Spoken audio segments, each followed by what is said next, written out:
Hey everyone, What If Fan here, bringing you another exciting part of What If copy system in Naruto. You can find the fanfic title and the original author's name on my Patreon page. Make sure to check it out and show them some love. If you enjoy the video, don't forget to like, subscribe, and ring that notification bell so you never miss an upload. Also check out my Patreon channel for early releases of all the series, where you can find all the series released one day ahead of YouTube. Alright, let's jump into it. Chapter 351, Jiraiya Return. Orochimaru actually learned Edo Tensei. Kushina remarked with surprise. She knew how difficult the technique was to learn. Shin possessed Konoha's Scroll of Seals, which contained all of the village's forbidden jutsu, including Edo Tensei. Kushina had even tried to learn it once but failed. Even with Shin's personal instruction later, she couldn't master it. For Kushina, Edo Tensei seemed even harder than the Flying Thunder God technique. Don't underestimate Orochimaru. He's very capable, Shin told Kushina. Orochimaru was indeed brilliant. Most people could study Edo Tensei their entire lives and never learn it. He truly deserved the title of genius. However, Orochimaru's Edo Tensei is still somewhat crude. The reanimated first Hokage isn't that strong. Shin looked at Hashirama Senju, sensing his power. The reanimated Hashirama could only utilize a fraction of his original strength, probably less than a tenth. First and second Hokage, I must apologize for the offense. Orochimaru held kunai etched with restraining seals and plunged them into the backs of Hashirama and Tobirama Senju's heads. Given their loyalty to Konoha, Orochimaru had to control them completely to ensure they would fight Hiruzen wholeheartedly. Orochimaru, I never thought you would become like this, Hiruzen said sorrowfully. His most prized student had become his enemy. Sensei, do you really have time to talk right now? Orochimaru sneered coldly. Did Hiruzen think a few words could stop him? That was wishful thinking. Having come this far, Orochimaru wouldn't back down. His determination couldn't be swayed by Hiruzen's pleas. Hashirama's wood release, Tobirama's water release, and Raza's gold dust techniques simultaneously assaulted Hiruzen. Now, Hiruzen faced 4 opponents, 3 reanimated Kage and Orochimaru himself. Hiruzen Sarutobi is finished. He's dead meat. Absolutely no hope. Shin watched the scene unfold. Hiruzen probably wouldn't even get the chance to use the Reaper Death Seal this time. Yeah, I agree. Hiruzen is definitely done for, Kushina concurred. But what I find most amusing are the expressions on the Suna ninjas' faces. Shin glanced towards the Suna ninja, who had ceased fighting. They stared dumbfounded at the reanimated 4th Kazekage, Raza. How could this be? Baki, the elite jonin from Sunagakure, stared wide-eyed. Their Kazekage was dead? Killed by Orochimaru, their supposed ally? Captain Baki, what do we do now? Some Suna ninja asked Baki, who was now their acting commander. Baki fell silent. Continue fighting Konoha? He knew instantly that Suna had been used by Orochimaru. And Orochimaru had killed their Kazekage, even reanimating him to desecrate his soul. Unforgivable. Help Konoha! Attack the Otogakure ninja! Baki decisively ordered. The Suna ninja immediately stopped fighting Konoha and turned their attacks towards the Otogakure ninja. The Konoha ninja, understanding the situation, tacitly stopped engaging the Suna ninja as well. Kakashi Hatake arrived with Sasuke, having just returned from Sasuke's special training. He was stunned by the chaotic scene. Guy, what's going on here?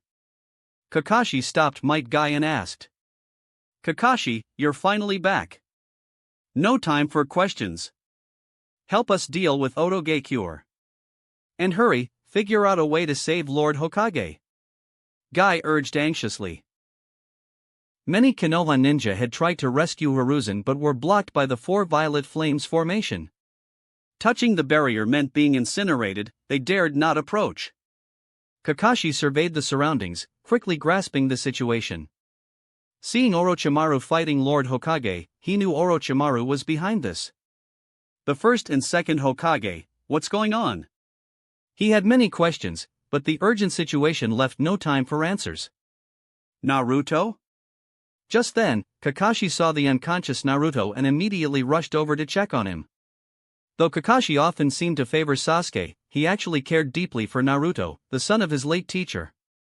Sasuke, go eliminate the Otogakure ninja and the rampaging giant snakes, Kakashi instructed Sasuke after picking up Naruto. HN. Sasuke glanced complexly at Naruto, then nodded curtly. Though he had fainted later, Sasuke had witnessed the beginning of Naruto's tailed beast transformation and his battle against Orochimaru. Naruto, the dead last he'd always looked down upon, possessed such power? Sasuke couldn't help but feel a pang of jealousy. It was normal to feel envious when someone you previously scorned surpassed you. Cough cough. Kakashi-sensei? Naruto opened his eyes at that moment, looking at Kakashi holding him. Hinata, that girl, had been kind, her attacks weren't severe, allowing Naruto to wake up now. Naruto, are you alright? Kakashi's face showed relief, though hidden behind his mask. I'm okay. Kakashi-sensei, what happened? Naruto couldn't help but ask. Naruto, just rest for now. Don't worry about it. Kakashi carried Naruto to a safe place, then set him down and joined the fight against the Otogakure ninja. Otogakure was just a minor village. They had initially caused chaos because Sunagakure was assisting them, and they caught Konoha off guard. Now that Konoha had reacted and Sunagakure had switched sides, the Otogakure ninja were quickly subdued. The giant snakes summoned by Orochimaru were also slain by giant toads summoned by Jiraiya. Yes, Jiraiya had returned. He hadn't been far from Konoha, having recently tutored Naruto. After leaving Konoha, Jiraiya felt uneasy and decided to return. Jiraiya arrived at the site of Orochimaru and Hiruzen's battle, his expression grim as he watched the fight unfold. Orochimaru, plus the three reanimated Kage, were pushing Hiruzen back relentlessly. Hiruzen was already injured. Orochimaru. Are you really going to kill the old man? Jiraiya clenched his fists, roaring angrily. Lord Jiraiya, how can we get inside to help Lord Hokage? Kakashi quickly asked Jiraiya.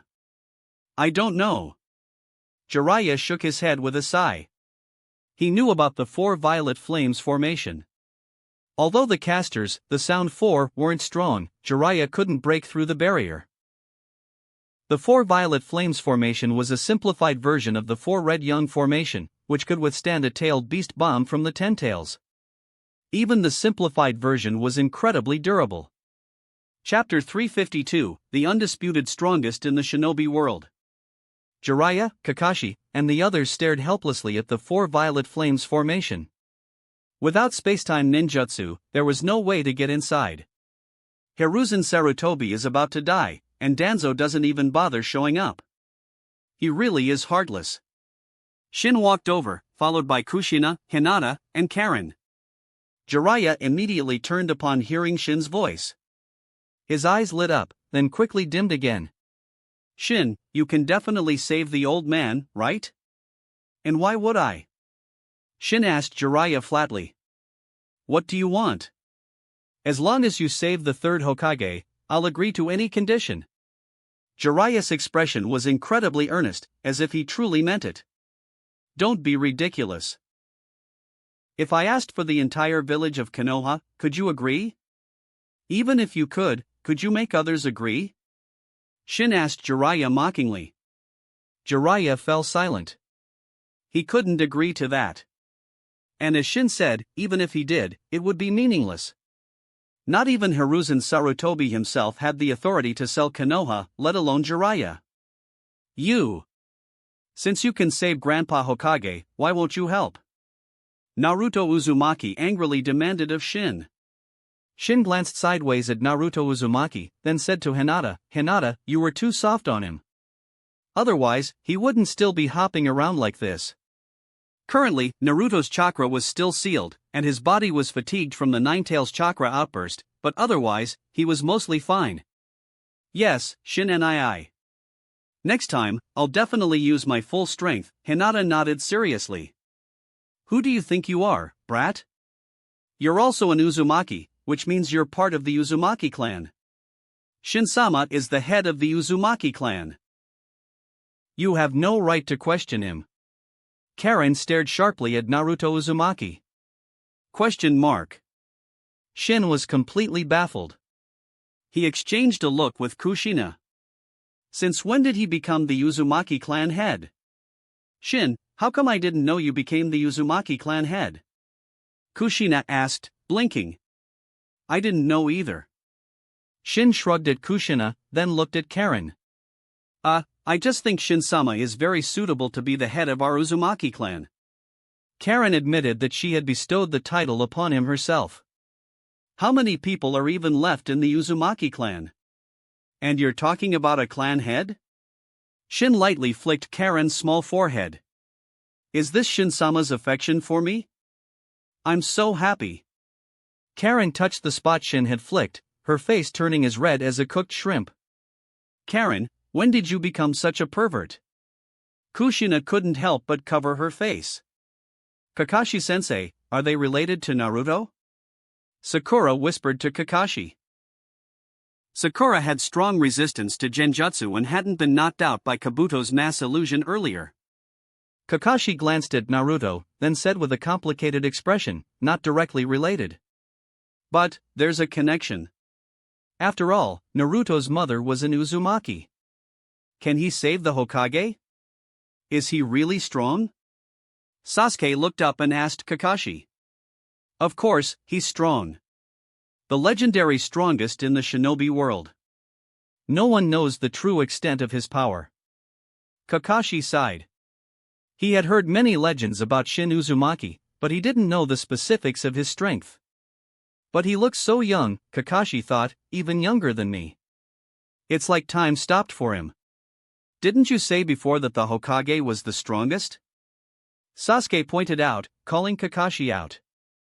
During the Land of Waves mission, Kakashi had told them the third Hokage was the strongest ninja, the strongest Hokage. Well, Kakashi felt awkward.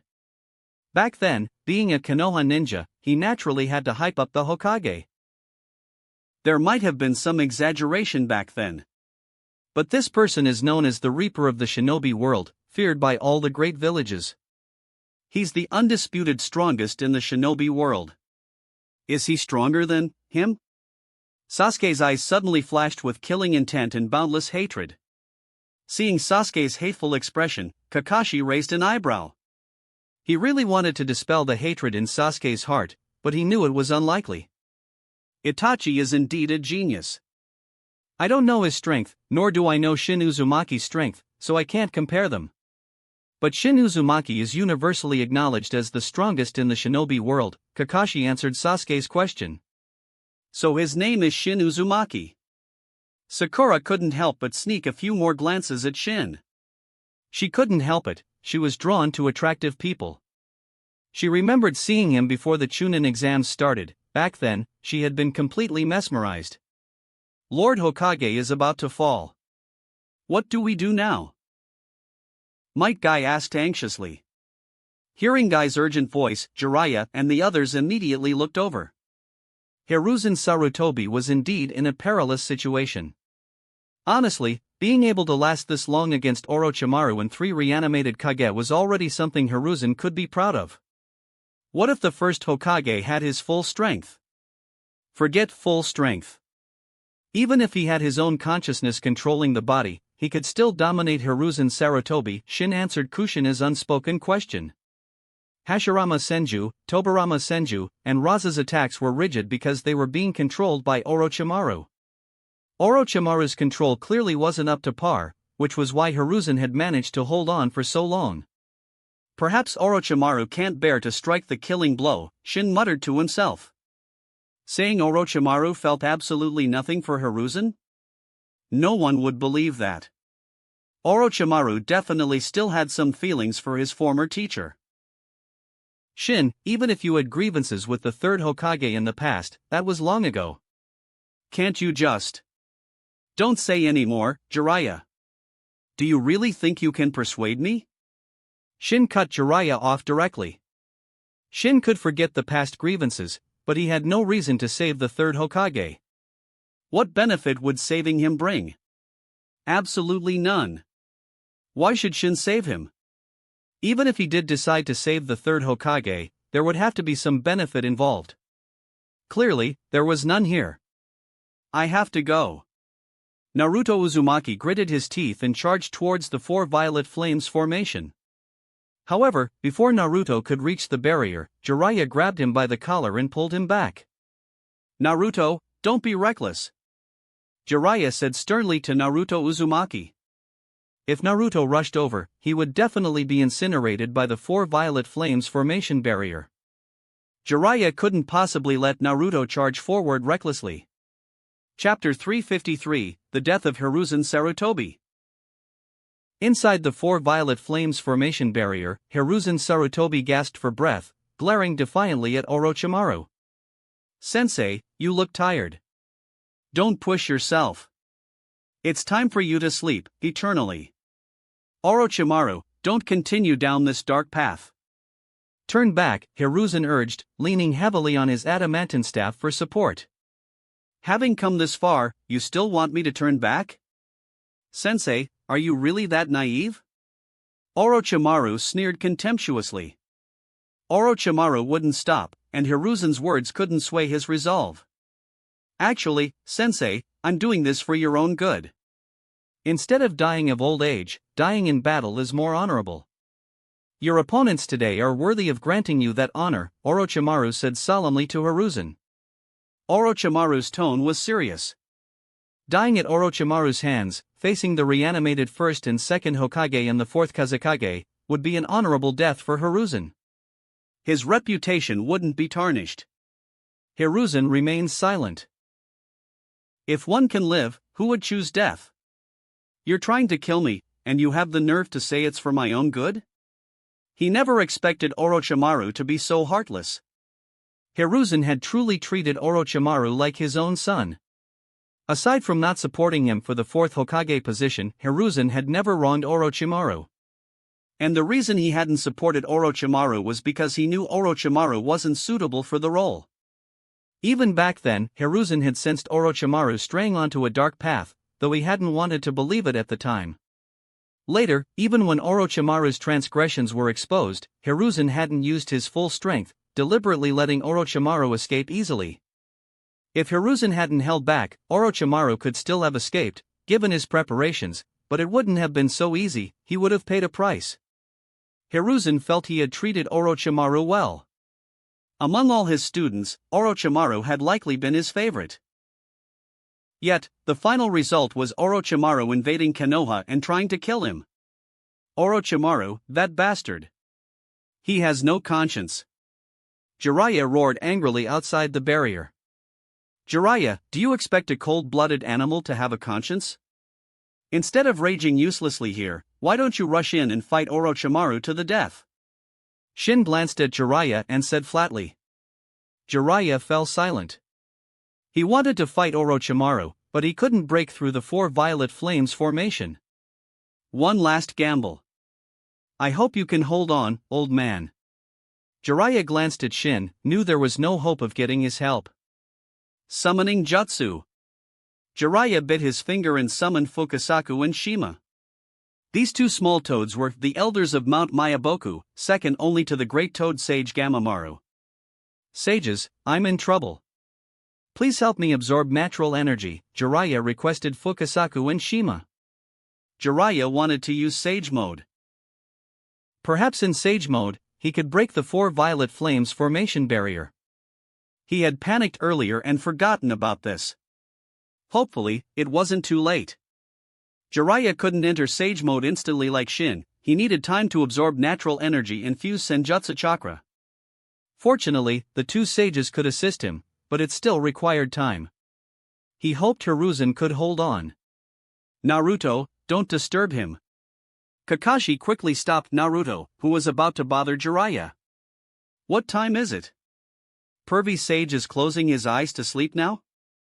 Naruto complained angrily. Shin, watching Naruto, didn't understand his concern for Hiruzen. Was it simply because Hiruzen had occasionally visited him?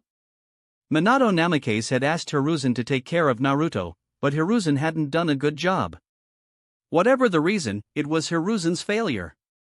Besides, if Hiruzen truly wanted to protect Naruto, would it have been difficult? The Hokage couldn't even protect one child? That was laughable. Deep down, Hiruzen probably saw Naruto as a tool too. After all, Jinchuriki were tools for their villages. Bang! Hiruzen took a kick from Tobirama Senju. The Flying Thunder God technique was unpredictable, leaving Hiruzen vulnerable. It's over, sensei. Orochimaru sneered coldly, then controlled Raza to use magnet release, gold dust to block all of Hiruzen's escape routes. The Kusanagi blade extended, instantly piercing Hiruzen's body. This time, Hiruzen didn't dodge. Orochimaru, the jutsu I taught you, today, I take them back. Knowing survival was impossible, Hiruzen gave up struggling and prepared to take Orochimaru down with him. Those hand seals. Orochimaru's expression changed drastically upon seeing Hiruzen's hand seals. Initially, Hiruzen formed seals for the shadow clone technique, instantly creating 3 clones. But the subsequent seals made Orochimaru panic. The hand seals for the Reaper Death Seal. Orochimaru knew them. He had seen the sealing jutsu description before, though he hadn't learned it. Damn it! Stop him. Orochimaru knew he absolutely couldn't let Hiruzen complete this jutsu, otherwise, he'd be in serious trouble. Hiruzen focused solely on the hand seals. Just then, the adamantine staff suddenly transformed back into Enma, who desperately blocked Orochimaru's attack, as well as those from Hashirama and Tobirama. Even the indestructible Enma was severely injured. That damned monkey. Because Enma blocked him, Orochimaru couldn't interrupt Hiruzen. The Reaper Death Seal was activated. Die! Orochimaru roared furiously. The Shadow Clones performed the Reaper Death Seal, summoning the Shinigami, who swung its blade, reaping the souls of Hashirama Senju, Tobirama Senju, and Raza. With their souls reaped, the Edo Tensei could no longer be maintained. Hiruzen's main body used the Reaper Death Seal as well, stripping the souls from Orochimaru's arms, rendering them useless. At the last moment, Orochimaru's Kusanagi blade fatally pierced Hiruzen. Otherwise, Orochimaru's entire soul would have been reaped by the Shinigami. After Hiruzen died, the summoned Shinigami vanished. Orochimaru looked down at Hiruzen's fallen body, his eyes filled with crazed hatred. He used the Reaper Death Seal, with Shadow Clones? Can Shadow Clones even do that? Kushina found it incredible.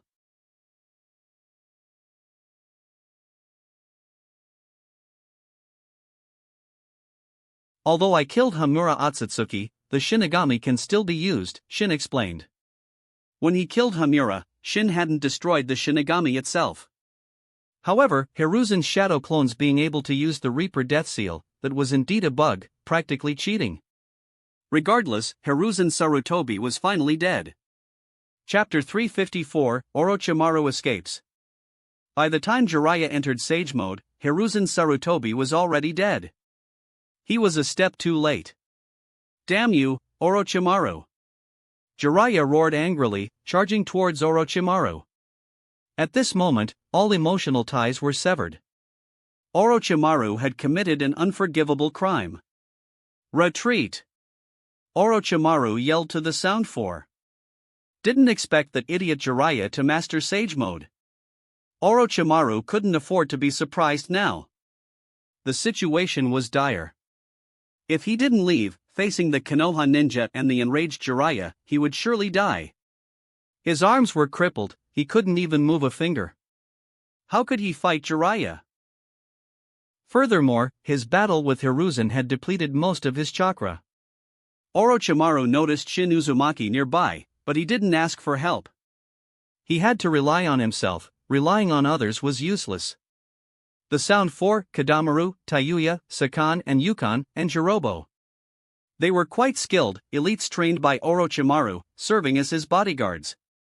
With Orochimaru's arms crippled and unable to perform ninjutsu, his escape relied entirely on the Sound 4. I wonder if Orochimaru can escape. Shin watched with curiosity. This wasn't like the original story. Jiraiya was personally pursuing Orochimaru now. I think it'll be difficult for Orochimaru to escape, Kushina commented. Orochimaru was clearly weakened, lacking combat strength. The Sound 4 alone couldn't possibly hold back Jiraiya in Sage Mode. Not necessarily. Who knows if Jiraiya will go easy on Orochimaru in the end. Although Jiraiya currently looked determined to kill Orochimaru and avenge the third Hokage, who knew if he would hold back when the time came? This trip to Konoha has been entertaining, Shin said with a light chuckle. Entertaining? Is that all this is to you? A show? Naruto, hearing Shin's words, was furious. Yes. Unlike you all, I'm an outsider. To me, this is a great show, Shin replied flatly, glancing at the enraged Naruto Uzumaki. Naruto, be quiet. Kakashi tapped Naruto's head, telling him to shut up and avoid provoking Shin Uzumaki. Even though Shin's words made Kakashi uncomfortable, he knew they couldn't afford to offend Shin. Orochimaru alone had caused such chaos in Konoha. What about Shin Uzumaki? Kakashi didn't even want to imagine. Let's go check on Lord Hokage, Kakashi said gravely to Naruto Uzumaki. Naruto fell silent, tears welling in his eyes as he walked towards the third Hokage's body. Meanwhile, Orochimaru, pursued by Jiraiya, managed to escape. However, the Sound 4 were killed by Jiraiya. More accurately, Orochimaru abandoned the Sound 4, using them to stall Jiraiya while Kabuto Yakushi helped him escape. Orochimaru was truly cold-blooded and ruthless, sacrificing anyone necessary, even the carefully trained Sound 4. To Orochimaru, the Sound 4 had served their purpose, saving his life. However, the events unfolded completely unexpectedly for Orochimaru. In his original plan, he wouldn't have ended up in such a pathetic state. But he hadn't anticipated Hiruzen's Reaper Death Seal, nor Jiraiya's timely return. Jiraiya stood with a dark expression, not pursuing further. He couldn't catch Orochimaru now. Orochimaru had disappeared. Orochimaru escaped after all. Jiraiya held back a bit. Shin shook his head slightly. If Jiraiya had gone all out, even if Orochimaru survived, he would have been severely injured. Perhaps Jiraiya still held onto their past bond and let him go. Danzo never showed up from beginning to end. I don't believe for a second that he didn't know what was happening, Kushina muttered, pouting. Danzo wants Hiruzen dead. Wished for chaos in Konoha, Shin said with a faint smile. With Hiruzen dead, Danzo would have a chance to become Hokage. Even if Hiruzen survived, chaos in Konoha would give Danzo an opportunity to impeach him. Let's go. It's Konoha's internal affair now. No more show to watch, Shin said to Kushina and the others. Shin left with Kushina, Hinata, and Karen. Hayashi Hyuga watched Shin leave, opening his mouth as if to say something. He had wanted to ask about his daughter Hanabi, but Shin was already gone. This time, Shin hadn't brought Hanabi to Konoha, she was still in the land of whirlpools. Hayashi Hyuga glanced at Hiruzen's corpse, his expression complex. Finally, he led the Kirigakure ninja away. The Konoha ninja were relieved to see them leave. Their presence added another layer of danger to Konoha. They quickly escorted Hayashi and his group out, along with the ninja from other minor villages. However, the Sunigakure ninja couldn't leave. Konoha ninja surrounded them. Sunigakure had clearly colluded with Orochimaru. Even though they later helped fight Orochimaru's forces, the Konoha ninja hadn't forgotten their initial attack. Baki looked at the situation helplessly but knew there was nothing he could do. Don't resist. Put down your kunai. Baki ordered the Suna ninja. Resistance was futile now, Konoha's ninja had gathered. Fighting back meant certain death. The Sunigakure ninja were temporarily detained. However, following Jiraiya's instructions, the Konoha ninja didn't resort to excessive force. Lord Jiraiya, what should we do now? Kakashi and other Jonin asked Jiraiya, clearly looking to him for leadership. First, prepare the old man's funeral arrangements, Jiraiya sighed. Looking at the third Hokage's body now, he felt immense guilt. He hadn't been ruthless enough when facing the escaping Orochimaru. He felt he had let down his teacher. Kakashi and the others nodded. Indeed, regardless of anything else, this was the most important task. Other matters could wait. Lord Jiraiya, I hope you won't leave Konoha for the time being. For the sake of the village, Kakashi took a deep breath and said. At this moment, Kakashi and the others feared Jiraiya might suddenly leave. With Hiruzen dead, if Jiraiya also left, they would truly be leaderless. Jiraiya nodded. He wouldn't leave without saying anything. At least until the old man's funeral was over, Jiraiya wouldn't leave Konoha. Chapter 355, Jiraiya's Request. Shin and his group returned to the land of whirlpools. As soon as they arrived, they saw Hanabi, whose little mouth could practically hang an oil bottle from her pout. Ah! You big meanie! Why didn't you let me come with you? Hanabi wailed, lunging towards Shin. He caught her easily, gave her a spanking on the bottom until she settled down. Little girl, still dare to call me a big meanie now? Shin asked Hanabi teasingly. Humph! Why wouldn't I dare? Hanabi retorted, though it was just bravado. In reality, she was already scared. She was just putting on a brave face. Why are you back so soon? Mei Terumi asked curiously. Watched the big show, there was no reason to stay. Besides, Konoha's beds aren't nearly as comfortable as yours. Shin's words made Konan and Makoto blush slightly. As for Tsunade and Mei Terumi, sorry, they weren't as thin-skinned as Makoto and Konan. Right, Tsunade, Hiruzen Sarutobi died. Are you going to attend his funeral? Shin asked Tsunade. The old man died? Tsunade's expression froze in shock. Yes. Killed by Orochimaru, Shin nodded. Tsunade's expression turned complicated. So he finally died at his student's hands. So, Tsunade, are you going to the funeral? Shin asked again. Well, he was my teacher once. If I didn't know he died, it wouldn't matter. But since I know, I should go pay respects. Tsunade considered for a moment, then nodded at Shin. A few days passed in the blink of an eye. Today was the day of Hiruzen Sarutobi's funeral. Shin accompanied Tsunade to Konoha. Kushina, Makoto, and the others didn't come. They were indifferent towards Hiruzen's funeral. Haven't been back to Konoha in a long time.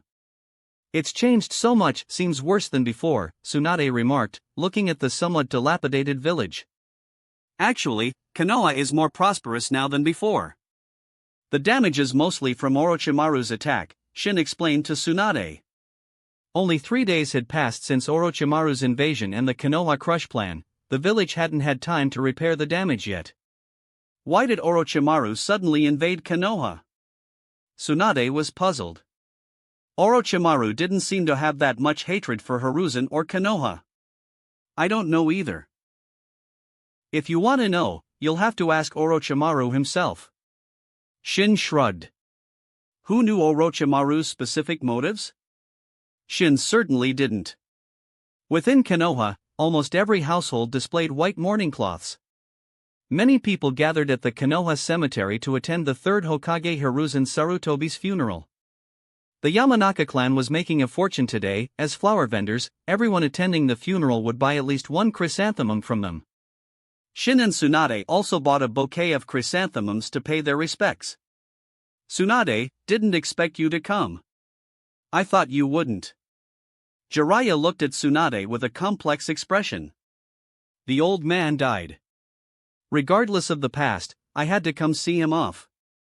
By the way, I heard Orochimaru used Edo Tensei to summon the souls of my grandfather and granduncle? Tsunade's expression turned cold. She was furious about Orochimaru's actions. Disturbing the peace of the dead was a major taboo, especially when it involved her relatives. Jiraiya nodded grimly. Tsunade, I need to discuss something with you. What is it? Tsunade glanced at Jiraiya, asking indifferently. About the Hokage position. I want to recommend you become Konoha's Hokage. You understand Konoha's current situation, the village is in dire straits. Only. First, I don't understand Konoha's situation. Second, I'm no longer a Konoha ninja. What does the Hokage position have to do with me? Tsunade interrupted Jiraiya with a cold, dismissive laugh. She wasn't even a Konoha ninja anymore, why would she become Hokage? Tsunade had never desired the Hokage title. Back when Shin hadn't left Konoha, Tsunade had considered supporting him for Hokage, but she never wanted the position herself. It was simple, becoming Hokage meant losing her current leisurely freedom. Obviously impossible. Jiraiya, even if Tsunade wanted to be Hokage, do you think it's possible? Shin asked Jiraiya. Jiraiya was speechless. He knew that even if Tsunade agreed, others in Konoha wouldn't, especially Danzo and the two advisors. They would definitely oppose it, and Jiraiya lacked the influence to sway them. However, in Jiraiya's mind, Tsunade taking over as Hokage was the best choice. Given Tsunade's relationship with Shin Uzumaki, her becoming Hokage would essentially pull Shin Uzumaki back into Konoha's sphere. But this was just Jiraiya's wishful thinking. He didn't have much say, and his support was meaningless. Moreover, Tsunade wasn't willing. She looked down on the Hokage position. This is my earnest request. I hope you'll consider it, Tsunade. I will do my best to handle the pressure from the Konoha leadership, Jiraiya pleaded solemnly with Tsunade. No need to ask. I have zero interest. Tsunade flatly refused again. Shin and Tsunade then left, leaving Jiraiya looking disappointed. Sigh. Jiraiya sighed heavily. He felt the most distressed now. Although Jiraiya had spent recent years traveling abroad, rarely returning to Konoha, it didn't mean his feelings for the village had faded. On the contrary, Jiraiya felt deeply for Konoha. During the days preparing for the third Hokage's funeral, Jiraiya had thoroughly grasped Konoha's internal situation. The village couldn't even select a new Hokage.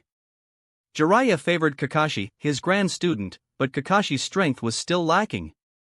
Perhaps he could handle the responsibility in the future, but not now. If Kakashi wasn't suitable, then no one else was either. Especially Danzo. Danzo absolutely could not become Hokage. Jiraiya knew Danzo too well. If Danzo became Hokage, Konoha might truly be finished. Jiraiya's current goal was clear: no matter what, Danzo could not become Hokage. For this, Jiraiya was willing to pay any price. He absolutely could not let that sinister old man become Hokage. After sighing, Jiraiya headed towards the Hokage Tower. He had invited Hamura Mitokado and Koharu Utatane, along with Danzo, whom he reluctantly included, to discuss the selection of Konoha's next Hokage. The village couldn't remain without a Hokage for long. If a successor wasn't chosen quickly, Konoha could descend into chaos. Chapter 356, Because You're Too Lazy. Inside a Konoha tavern, Shin and Tsunade sat together. I didn't expect Jiraiya to ask me to be Hokage. It's almost laughable. Tsunade took a sip of sake, a humorous expression on her face. She had left Konoha after the Second Shinobi World War. Later, after Hiruzen branded Nawaki a missing nin, Tsunade completely severed her ties with the village in her heart. To her, Konoha meant nothing. She had only attended Hiruzen Sarutobi's funeral out of respect for their past teacher-student relationship. Even if Jiraiya asked, it wouldn't matter. Even if you wanted to become Hokage, Danzo, Hamura Mitokado, and Koharu Utatane would definitely try to stop you. Shin tore off a chicken leg and started eating it. Thwack! Tsunade smacked Shin's hand with her chopsticks. Can't you use chopsticks? Isn't eating with your hands embarrassing? Big sis, we're in a private room. Who's going to see? Shin retorted, though he picked up his chopsticks anyway. When eating roasted chicken, Shin preferred using his hands. Chopsticks were too troublesome. Big sis? Are you mocking my age? Tsunade slammed the table and stood up, glaring angrily at Shin. Shin blinked, momentarily stunned. All right. I'll call you little sister from now on. Happy? You little. Tsunade playfully punched his arm, then sat back down. Shin, you're saying even if I wanted to become Hokage, it would be impossible, right? No, I never said that. Shin shook his head directly. Although Danzo and the others would definitely object, if you wanted to become Hokage, it would be simple. Just use force to suppress them. Do you even want to be Hokage? Shin asked Tsunade curiously. Why don't you guess? Guess whether I want to become Hokage or not. Tsunade didn't answer, instead prompting Shin to guess. Do I even need to guess? You definitely wouldn't choose to become Hokage. Why? You must have a reason for guessing that. Tsunade looked at Shin, pressing him for an answer. Do guesses need reasons? Shin asked back. Alright, if you want to know the basis for my guess, I can tell you. But promise me first, you absolutely won't attack me. Shin said, seeing the dissatisfaction on Tsunade's face. However, his next words would likely make her even more dissatisfied. Fine, I promise. I absolutely won't attack. Tsunade assured Shin. How much weight that promise held, only Tsunade herself knew. The basis for my guesses, because you're too lazy. Someone as lazy as you would never become Hokage. It would be like the sun rising in the west. After speaking, Shin unhesitatingly flickered away from his original spot. His action was indeed correct. Tsunade's fist immediately smashed into the place where Shin had been sitting, punching clean through the floorboards. They were on the second floor of the tavern. The punch created a large hole. Didn't you promise not to attack? Tsunade, you actually broke your word. Good thing I was prepared, otherwise I'd be getting hit right now. Shin said with a smile, reappearing nearby. Count yourself lucky you dodged quickly. Otherwise, I'd have given you a proper beating. Tsunade grumbled, quite annoyed. I was telling the truth. If you don't believe me, ask Kushina and Mikoto when you get back. They'll agree with me. Shin, apparently not afraid of death, dared to continue. If you say that again, you're going to regret it. Tsunade became even more embarrassed and angry, shaking her fist threateningly at Shin. Stop threatening. Let's run quickly. The owner will make us pay for the damages soon. Shin grabbed Tsunade's hand and instantly flickered away. The tavern owner, who subsequently came upstairs, saw the large hole punched through the floor and almost burst into tears. In reality, even if the culprit hadn't fled, the owner wouldn't have dared to demand anything. But with them gone, he felt incredibly wronged. Why did we run? It's not like we can't afford to pay, Tsunade asked Shin, speechless. Because it's exciting, Shin said with a grin. Should we head back to the land of whirlpools now? No. Why go back so soon? Let's stay in Konoha for a few more days. Tsunade didn't want to leave yet. This was a rare opportunity to spend some quality time alone with Shin. By the way, Shin, about Nawaki's girlfriend situation, you asked him, right? Does he have a girlfriend? Tsunade suddenly remembered this issue and asked Shin. No. Regarding Nawaki, you probably know him better than I do. Just guess, and you'll know the probability of Nawaki having a girlfriend. That idiot. I'm going to give him a piece of my mind. Tsunade said, clenching her fists. Shin silently mourned for Nawaki. Nawaki would probably avoid Tsunade like the plague in the future. Shin and Tsunade began strolling through Konoha. Meanwhile, inside the Hokage Tower, Jiraiya's expression was heavy. Jiraiya, you suggesting Tsunade become Hokage? Absolutely not. Hamura Mitokado stood up and declared. Tsunade left Konoha long ago. If she really became Hokage, Konoha wouldn't be Konoha anymore. Koharu Utatane agreed with Hamura. The two of them always seemed to be on the same page. One wondered if there was some unspoken relationship between them. Jiraiya took a deep breath, then asked, then who do you think is suitable to become Hokage? Konoha can't remain without a Hokage, right? Honestly, Jiraiya had only mentioned it briefly this time. Tsunade had already refused. Jiraiya hadn't held much hope anyway. But just mentioning Tsunade as Hokage met with opposition. It seemed impossible to proceed down that path. Regarding the Hokage position, I am the most suitable candidate. I nominate myself. Danzo shamelessly recommended himself. Hamura Mitokado and Koharu Yutate's mouths twitched. They exchanged glances, shaking their heads in silent agreement. Danzo becoming Hokage was absolutely unacceptable. Previously, Hamura and Koharu often sided with Danzo, but that was because Hiruzen Sarutobi was still alive. They needed to unite their power to contend with Hiruzen. But now, they were competitors. Konoha's power was limited, dividing it further weakened everyone. They absolutely had to refuse Danzo becoming Hokage. The main reason was that they knew Danzo too well. Precisely because they understood what kind of person Danzo was, they couldn't let him become Hokage. If Danzo became Hokage, the first people he would target would surely be them. Chapter 357, The Fifth Hokage, Jiraiya. Danzo, you're too old. This is the era of the young.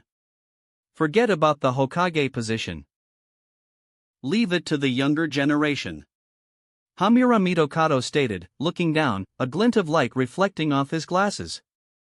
Hamura Mitokado, what did you say? Danzo's eyes narrowed, a vicious light glinting within them. He looked ready to strike Hamura down. I support Elder Hamura. Jiraiya glanced at Danzo, then voiced his opinion. This old geezer Danzo becoming Hokage? Absolutely not. It just goes to show, being too ruthless isn't always a good thing. Danzo's personality meant no one would support him. Even his former collaborators now stood against him. I have a proposal. I nominate Jiraiya to be Hokage. Koharu Yutate stood up and declared. Bang! Danzo slammed his hand on the table and stormed out furiously. He knew staying longer was pointless, it would only lead to further humiliation. Why? Why is it so difficult for him to become Hokage? After Danzo left, a quiet settled over the meeting room. After a long while, Jiraiya finally broke the silence. Elder Koharu, you're not joking, are you? Me, as Hokage? I'm not suited for the role at all. It's not about suitability. Konoha has no other choice. Unless you want Danzo to become Hokage. If not, then don't refuse. Hamura Mitokado stated. Konoha truly had no one else suitable for the position besides Jiraiya. In terms of both strength and prestige, Jiraiya was perfectly suited. There was no one else in Konoha who could take on the role. Jiraiya, Konoha is in crisis.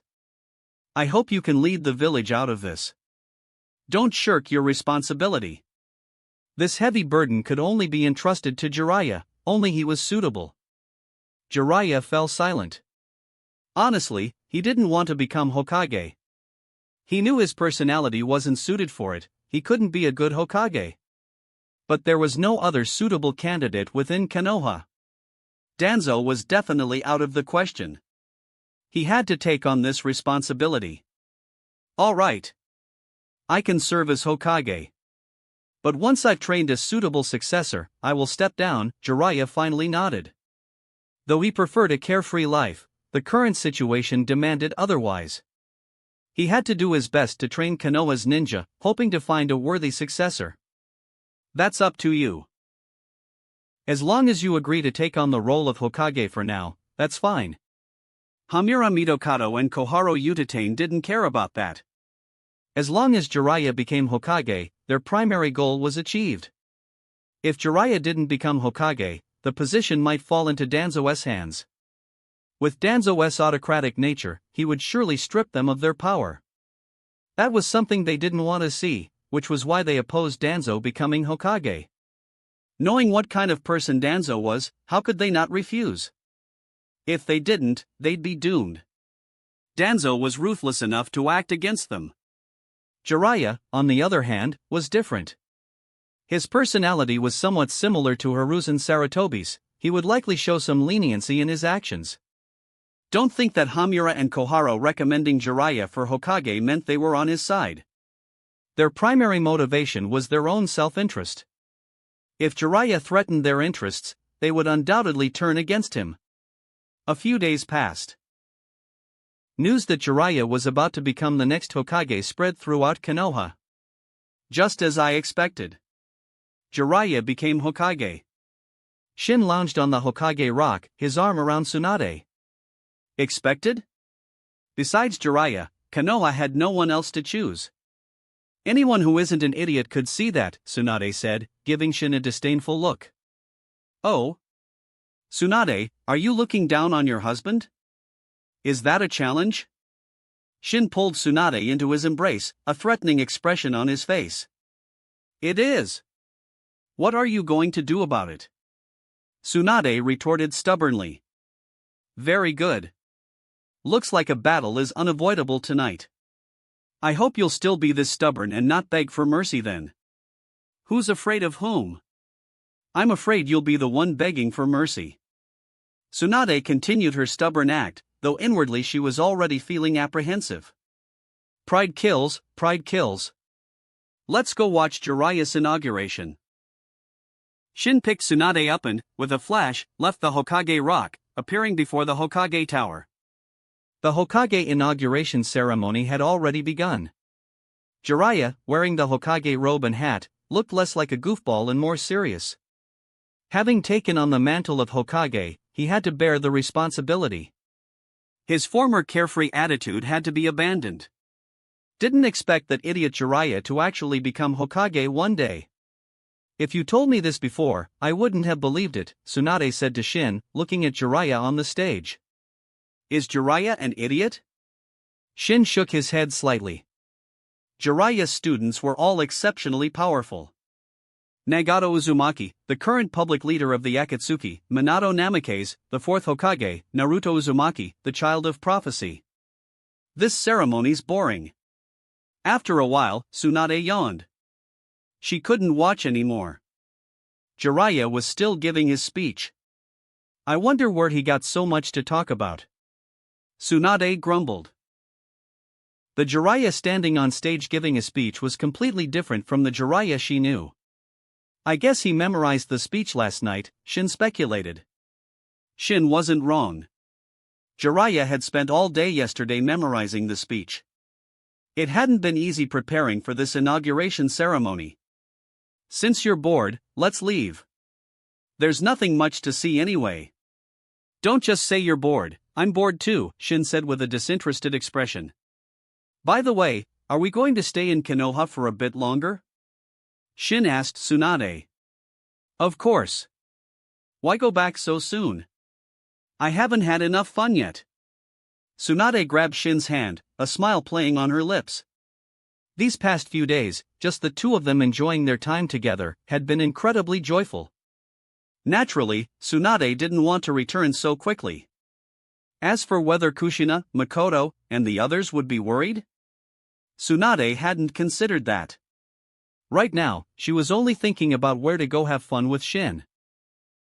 Shin, seeing Tsunade's high spirits, didn't refuse. Since Tsunade was in such a good mood, he'd accompany her and explore Konoha properly. However, Shin hadn't forgotten about earlier. Tonight, he would definitely punish Tsunade. As for what kind of punishment, Shin hadn't decided yet, he was still thinking about it. Tsunade walked ahead. For some reason, she suddenly felt a chill run down her spine, as if something was watching her. Chapter 358, Someone's Jealous. After Jiraiya became the fifth Hokage, his first order of business was dealing with Tsunade. The Sunin ninja who had collaborated with Orochimaru were still detained in Konoha, but they couldn't be held indefinitely. Jiraiya summoned Baki, the elite jonin from Tsunade. After some discussion, Baki claimed Tsunade had been deceived by Orochimaru. He insisted Suna was also a victim. Their fourth Kazekage had been brutally murdered by Orochimaru. Jiraiya scoffed at Baki's claims of innocence. If they hadn't harbored ill intentions, Orochimaru couldn't have deceived them. However, prioritizing the bigger picture, Jiraiya ultimately released the Suna ninja and signed another alliance treaty with Tsunade. He had no choice. He couldn't afford to go to war with Tsunade. Having taken over Konoha, Jiraiya understood just how weak the village currently was. Since he couldn't afford to break ties with Sunagakure, releasing them was the only option. Jonin Baki, I hope there won't be a next time. As Baki was leaving, Jiraiya reminded him. It was both a reminder and a warning. Rest assured, Lord Hokage. I guarantee there will be no next time. Sunagakure and Konoha will be the best of allies, Baki assured him. But everyone knew such verbal guarantees were worthless. If things went south, a treaty was just a piece of paper. Baki then led the Suna ninja out of Konoha. For them, it was like surviving a disaster. On the streets of Konoha, Shin and Tsunade walked side by side, though Tsunade looked weak and lethargic. Tsunade, how are you feeling? Want to rest for a bit? I told you not to push yourself so hard, Shin said with concern. You have the nerve to ask? Tsunade gritted her teeth and glared at Shin. If she hadn't begged for mercy last night, she probably wouldn't even be able to walk now. If I had any strength left right now, I'd throw you into a trash can if I didn't take your last name. Tsunade was incredibly embarrassed and angry. She wanted to teach Shin a lesson, but she lacked the strength, her punches were weak. Ha ha, you're my woman. You should be called Tsunade Uzumaki anyway. Shin chuckled. To Tsunade, his smile was infuriatingly punchable. Don't get cocky, Tsunade said through gritted teeth, annoyed. Oh? And what will you do if I am cocky? Shin's smile didn't diminish, in fact, it widened. Tsunade snorted coldly and simply stopped talking. She realized now that the angrier she got, the more smug Shin, that jerk, became. When we get back, I'm going to team up with Kushina and Makoto and teach you a proper lesson, Tsunade thought fiercely. Tsunade, are you thinking about how to deal with me right now? Shin asked Tsunade. It wasn't that Shin was a mind reader, Tsunade's expression betrayed her. A fleeting, smug smile had crossed her face. In this situation, what else could make her smile like that except thinking of a way to get back at him? Tsunade glanced at Shin, then put on a cold, aloof expression and said nothing. When are we going back? Shin asked Tsunade. Why? Are you missing Kushina and Makoto? Tsunade asked Shin faintly. Her tone seemed calm, but it was laced with a hint of sourness. Someone's jealous. Shin looked at Tsunade teasingly. I am not jealous. Tsunade threw a punch at Shin, but it was weak, more like a gentle pat on the back. TSK, I didn't even name names, yet someone's already fitting the bill. You say you're not jealous? Who'd believe you? Shin, come closer. I need to tell you something, Tsunade said, suppressing her rising anger. Hee, I can hear you perfectly well from here. No need to whisper. Really? Shin deliberately distanced himself from Tsunade. So you're afraid to come closer? What a coward. Tsunade, that's a low-level taunt, it has no effect on me. Shin smiled at Tsunade. Such provocations were useless against him. Let's not return to the land of whirlpools today, Tsunade said to Shin. Why? Shin asked Tsunade, puzzled. Tsunade's lips twitched. She wasn't going to tell him. The reason was simple, she didn't want Kushina and the others to see her in her current, weakened state and laugh at her. Tsunade could already imagine Kushina mocking her. So, for the sake of her pride, she absolutely couldn't go back until she had recovered. No reason. Just not going back right now. Tsunade certainly wouldn't tell Shin the real reason. Fine. Whatever makes you happy. Shin didn't mind staying in Konoha for a few more days. By the way, Tsunade, Orochimaru's arms were crippled before, right? So he might come looking for you for treatment, Shin said to Tsunade. Looking for me for treatment? Tsunade scoffed. She wouldn't even bother with Orochimaru, let alone treat him. The Tsunade from the original story might not have been able to heal Orochimaru's crippled hands, but the current Tsunade could. However, Tsunade absolutely wouldn't treat Orochimaru. Their past camaraderie had long since vanished without a trace. What do you want to eat today? Shin asked Tsunade. Shin wasn't a picky eater, it mainly depended on what Tsunade wanted. Let's go eat yakiniku. I need to replenish my strength, Tsunade said. If you want yakiniku, there's a great place on Konoha's main street. Shin was clearly very familiar with Konoha's food scene, having spent a long time in the village before. Tsunade nodded, then leaned against Shin's back. Carry me, Tsunade whispered softly in Shin's ear. Shin's expression faltered for a moment, then he readily agreed. Carrying Tsunade? Shin was more than willing. If there was anyone Shin was most willing to carry, it was definitely Tsunade. As for the reason, those who understood, understood. Being carried by Shin, Tsunade felt much more comfortable. Tsunade wasn't the only one feeling comfortable, Shin also felt quite content. If possible, Shin would be willing to carry Tsunade forever. Unfortunately, the yakiniku restaurant wasn't too far away. Upon arriving, Shin reluctantly put Tsunade down. Actually, Tsunade felt the same way. She was a bit reluctant to get off Shin's back. Chapter 359, Itachi and Sasuke. After their yakiniku feast, Shin and Tsunade strolled through Konoha's streets. Are you still not full? Shin looked at Tsunade, who was juggling various snacks in her hands. Her appetite wasn't usually this large. I used up a lot of energy yesterday. Need to replenish it quickly. Got a problem? Tsunade retorted, munching on grilled squid tentacles as she questioned Shin. No problem at all. As Shin replied, he turned his gaze towards two figures wearing black cloaks adorned with red clouds and conical hats with wind chimes. What are you looking at? Tsunade, who had been watching Shin closely, noticed him stop and asked. Looks like the Akatsuki has gotten bolder. Coming to Konoha so openly. The attire was unmistakable, the uniform of Akatsuki members. The two figures were Itachi Uchiha and Kisame Hashigaki. Shin wasn't surprised to see them. After all, in the original story, they appeared in Konoha shortly after the Konoha Crush plan. Hearing Shin's words, Tsunade also looked towards them, then pouted slightly. Bold indeed. But even if they show up in Konoha, the village doesn't really have the means to deal with them. Tsunade wasn't implying that Itachi and Kisame's combined strength surpassed Konoha's. What she meant was, if they decided to flee, Konoha couldn't stop them. As Shin looked towards them, Itachi Uchiha keenly sensed his gaze and looked back. Seeing Shin, Itachi's brow furrowed slightly. He hadn't known Shin was in Konoha. Itachi, that man's here in Konoha. Kisame Hashigaki glanced towards Shin's direction and grinned broadly. Kisame had naturally heard the rumors about Shin, and heard them often, but this was the first time he had actually seen him.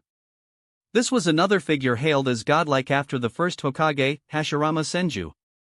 His strength was unfathomable, legend claimed no one knew the true extent of Shin Uzumaki's power. He's also part of our Akatsuki, right? Should we go say hello? Kisame asked Itachi. Kisame was eager to approach Shin and get a measure of the legendary Reaper of the shinobi world. We have a mission. Don't cause unnecessary trouble. Itachi glanced at Kisame and said flatly. Itachi truly didn't want to interact with Shin. Just seeing Shin gave him a profound sense of danger. Pain, the Akatsuki leader, was unfathomable, but Itachi felt that compared to Shin Uzumaki, Pain's threat level was negligible. Itachi, if you went all out, could you fight Shin Uzumaki? Kisame asked Itachi. Kisame greatly admired Itachi's strength, believing few in the shinobi world surpassed him. But Kisame was simply ill-informed. There were quite a few individuals stronger than Itachi. There's no way to compare. Itachi replied to Kisame, then quickly walked away. Kisame naturally followed. When executing missions outside, Kisame usually followed Itachi's lead, primarily because Kisame believed Itachi was stronger and willingly deferred to him. Their purpose in coming to Konoha was to investigate the Nine-Tails Jinchuriki. The Akatsuki was now beginning preparations for their ultimate plan. Of course, Itachi had another reason for coming to Konoha, his younger brother, Sasuke Uchiha. This is going to be interesting. Let's follow them. Shin's face lit up with a smile. He grabbed Tsunade's hand and followed. Tsunade looked at Shin inexplicably, wondering what show he was talking about. Perfect. Just as planned. Shin stood nearby, watching the confrontation between the two brothers with keen interest. This was the show Shin wanted to see. The two brothers encountering each other on the streets of Konoha. Shin eagerly anticipated the sparks that would fly. There's a tavern nearby. Let's go in, have a drink, and watch the show. Shin spotted a nearby tavern, pulled Tsunade inside, and sat at a table near the window. Itachi looked at Sasuke before him, his lips moving slightly. He hadn't expected to run into Sasuke Uchiha on the street. Sasuke Uchiha stared blankly at Itachi for a moment, then his eyes blazed with killing intent, his gaze filled with boundless hatred. Itachi Uchiha, it's you. Instantly drawing a kunai, Sasuke charged towards Itachi. His hatred for Itachi ran too deep. Sasuke thought of nothing but killing Itachi every moment. Seeing him now, he attacked immediately. Sasuke's speed was incredible, perhaps several times faster than usual due to the surge of anger upon seeing Itachi. He appeared before Itachi in an instant, the kunai aimed straight at Itachi's face. Don't interfere. I'll handle this myself. Itachi sensed Kisame about to move and quickly stopped him. Kisame fought ruthlessly, Itachi feared he might kill Sasuke. Itachi easily caught Sasuke's wrist, his speed unimaginable to Sasuke. My foolish little brother. Today, I'll deliver your punishment, Itachi said calmly. Crack. Sasuke's wrist was forcefully broken by Itachi. Though Itachi broke his wrist, he controlled his strength precisely. Sasuke would be injured, but there would be no lasting damage. Arga! Sasuke cried out in pain, collapsing to one knee, cold sweat dripping from his forehead. My hand. Weakling. You haven't grown at all after all these years. You're not even worth killing. Itachi taunted Sasuke coolly, deliberately fueling his hatred. So he's your younger brother. Kisame Hashigaki took a closer look at Sasuke Uchiha. He hadn't expected this to be Itachi's brother. Compared to Itachi, he was far inferior. Indeed, though they were brothers, and Sasuke was the secondary protagonist, compared to Itachi, Sasuke was completely outclassed in every aspect. If Sasuke wasn't a main character, with his personality, he would have died countless times already. He's a disgrace. He's not worthy of being my brother, Itachi stated ruthlessly. Kisame glanced secretly at Itachi. Itachi ruthlessly breaking Sasuke's wrist had successfully convinced Kisame that Itachi held no affection for Sasuke whatsoever. Chapter 360, Kisame Hashigaki's lifelong enemy. In the tavern across the street, Shin had watched the entire incident unfold. Itachi Uchiha is quite ruthless. No wonder he could kill his own clansmen, even his own father, Tsunade commented, taking a small sip of sake. He actually did Sasuke a favor. If Itachi hadn't intervened, Kisame would have killed him. Shin said, shaking his head slightly. If Kisame had intervened, he would have likely killed Sasuke instantly with his Samahata. Itachi's seemingly cruel action had actually saved Sasuke's life. Acting harshly. Itachi really wants Sasuke to hate him completely. The Sharingan's power was amplified by strong emotions, and hatred was a powerful catalyst. Itachi was paving Sasuke's path for him. If you have the guts, kill me. Otherwise, I swear I'll kill you. Sasuke roared hatefully at Itachi. Sasuke didn't understand why Itachi had done this, why he had wiped out the Uchiha clan, even killing their parents. Sasuke desperately wanted to demand answers, but seeing Itachi, he couldn't control his impulsive rage. You? Itachi's expression was flat, his eyes showing little emotion, only a hint of disdain. Yes, disdain. In Sasuke's eyes, Itachi clearly looked down on him. Do you know why you're still alive? Itachi asked calmly.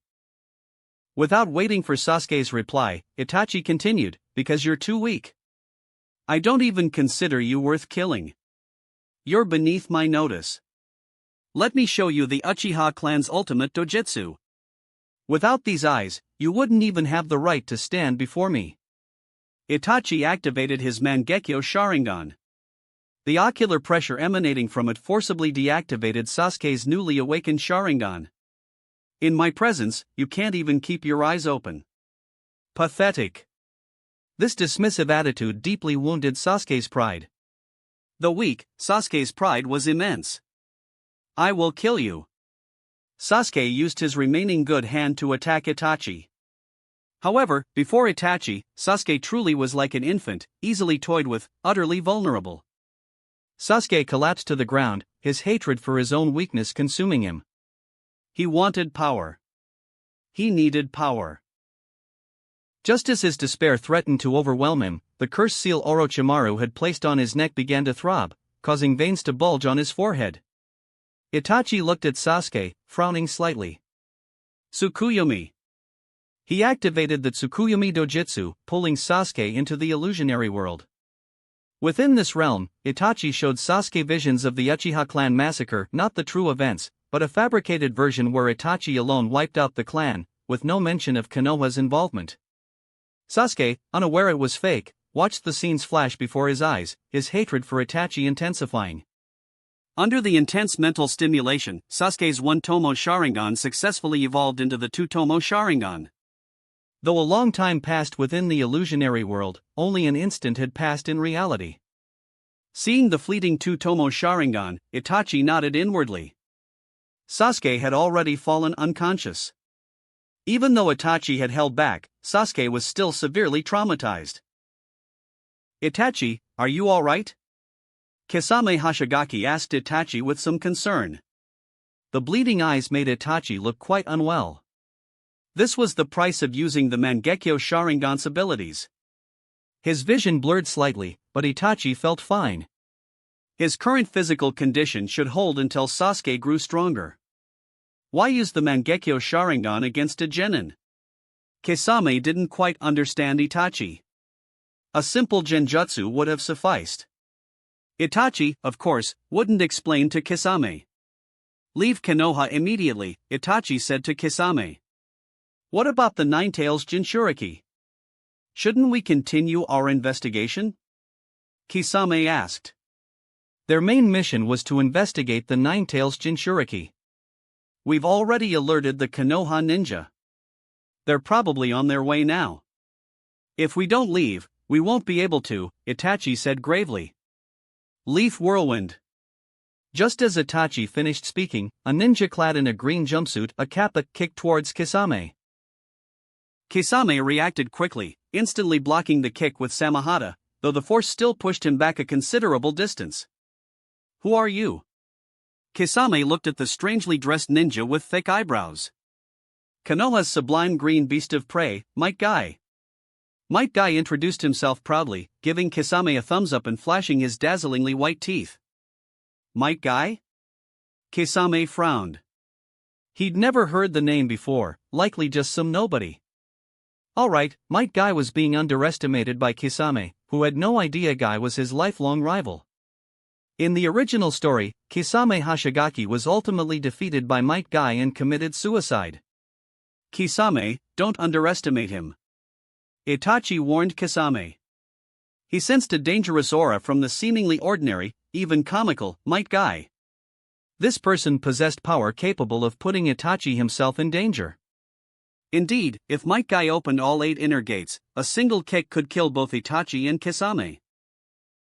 However, that depended on not falling victim to Itachi's genjutsu first. Of course, Might Guy wouldn't use the Gate of Death.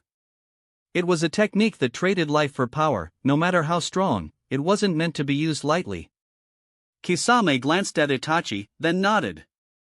Remembering the force of the earlier kick, it was indeed stronger than his own. Missing Nin Itachi Uchiha, what is your purpose in Konoha?